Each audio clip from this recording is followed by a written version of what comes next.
Excellent. We are here again at the start of the Red Bull X-Alps in Mozartplatz in Salzburg, Austria. And we're here with Simon from Team Austria 2. Yeah. 2. And you're also on the Skywalk team, right? Yeah. Skywalk team pilot and sponsored by Skywalk, yeah. Now, you were a rookie last year and you were a standout rookie.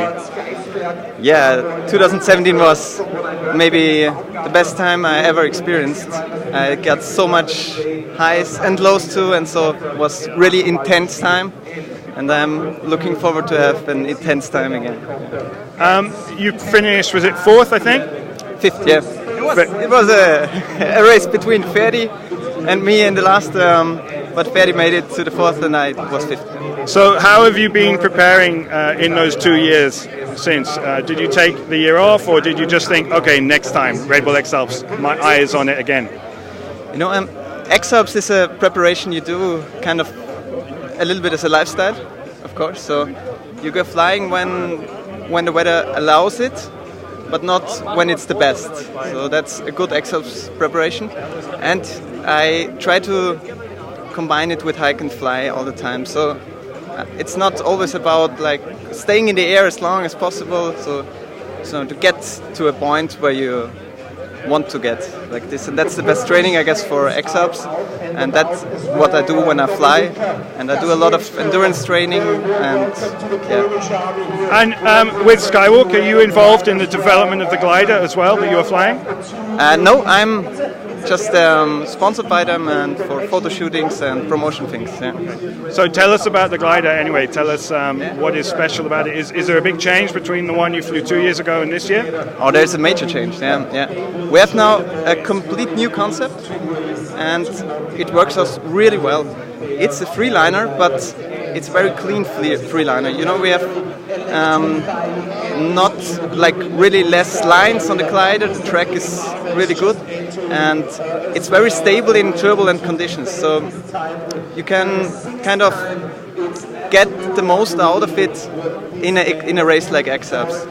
So for me, I'm really happy with that glider, and it's just better to fly than the old one, and so I'm super happy. Good. Have you had a good spring? Have you put a lot of hours in the air?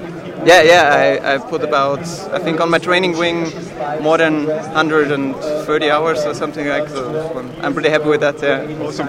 And how about your the race on the ground? How about your fitness levels? How do you train for that? Yeah, this year I had the opportunity to train longer, because last edition I broke my ankle 9 months before the race. So I had about 4 months to train real hard. So I'm definitely fitter than last year, so I'm confident for the race. You finished 5th last year. And they always say that the rookie can do well because they come into the race with no expectations, and then suddenly they're doing really well. Now you have expectations. What are your expectations this year? Yeah, that's kind of a hard part to handle, because of course you want to improve, you want to be in front, but in the other way, you have to forget about all the rankings during the race. Because if you look at the rankings, you're not focused on yourself. So I will focus on myself to take the best decisions based on weather and everything.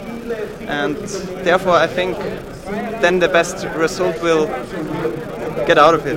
It will happen naturally. Yeah. Okay. And what about getting to the top of the iceberg? Are you looking for a good time, or how will you approach this first part of today's race?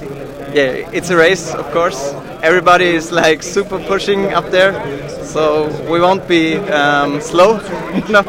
We will run up there, and then we will see on the takeoff.